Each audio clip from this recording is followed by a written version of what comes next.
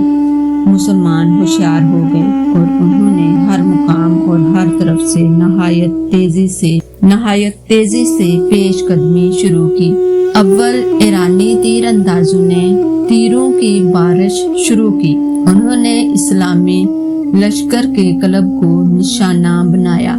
قلب کے سپاہیوں نے ڈھالوں پر تیروں کو روکا، پھر بھی چند مسلمان زخمی ہو گئے۔ فوراً ہی جواب میں اسلامی تیر اندازوں نے بھی تیر برسائے۔ ان کے تیر ایک ساتھ کمانوں سے نکلے اور بجائے ایرانی قلب میں پڑنے کے قلب کے بازوؤں پر پڑے۔ ایرانیوں کو یہ خیال ہی نہیں تھا کہ مسلمان اس عجب ڈھنگ سے تیر اندازی کریں گے اور آڑھے ترچھے تیر ماریں گے۔ ان اسلامی تیروں نے ایرانیوں کو بہت زیادہ نقصان پہنچایا۔ ابھی وہ سنبھلے بھی نہ تھے کہ پھر باڑ پڑی اور پھر بہت سے ایرانی مقتول و مجروح ہو گئے۔ اس تیر اندازی سے ایرانیوں کا بہت اور مسلمانوں کا معمولی نقصان ہو رہا تھا۔ چونکہ مسلمان برابر بڑھ رہے تھے، اس لیے وہ ایرانی لشکر کے قریب ہوتے جا رہے تھے۔